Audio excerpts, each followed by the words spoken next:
با آغاز بازی‌های جام جهان خواب از چشم خالای میسره هم پریده است. او برابر مردان خانواده تا نیمه شب فوتبال را انتظار می شود.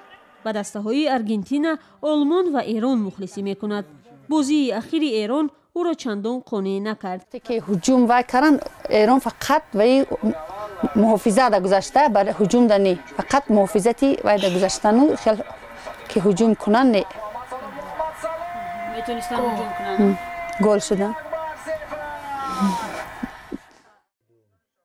او تمام ویژگی‌های فوتبال را می‌داند و مثل هر مخلص دیگر قابلیت خوب تحلیل و بررسی بازی دسته‌ها را دارد. تلاش پیشگویی برد و باخت تیم‌های دوست داشته‌اش را هم می‌کند و می‌تواند در این باره ساعت‌ها بحث نماید. قشلاق تا شهر حصار میریم.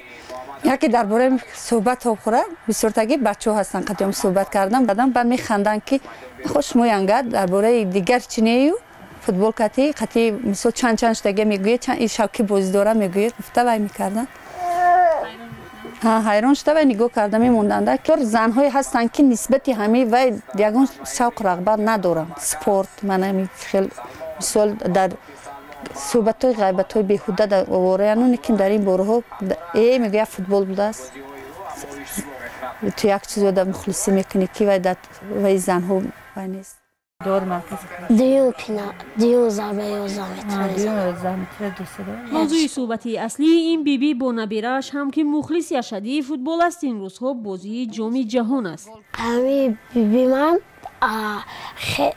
یخ بچه‌ها خیلی خوب میدونن همین جلوی من یخیلش بازی نمیفهمن نمیدونن بیبی من سوستر از آیا میفهمن خوبه نه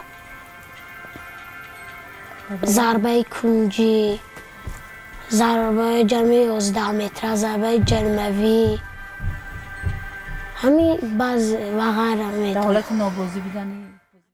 عبدالله میگوید بحثی بابا و بیبیش هم که معمولا از دسته‌های مختلف جانبداری میکنند اکثرا در اطراف فوتبال صورت میگیرد. شوهر میسره سابق سردار تیم راننده حصار و از مخلصان اشدی دسته پامیر بود.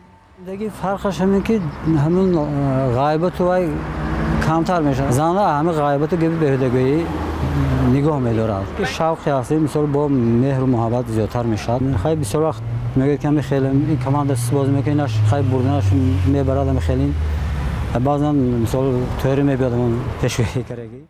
رفتاری همین مخلصا همین فوتبال و جام جهان این شب و روز در تاجیکستان هوش و یادی اکثریت را به خود جلب کرده است. زیر تاثیر بیخوابی‌های مردان و جوانان در بسیار خانواده‌ها این شب و روز زنان و مادران هم به مخلصی فوتبال تبدیل یافتند. این زنان میگویند وقتی شب دراز در خانه صدای گل و قرصک زنی به گوششان میرسد خواه نخواه آنها هم به این صف میپیوندند. گلبرگ هم در خانواده‌ای هست که اکثریت از فوتبال هواداری میکنند.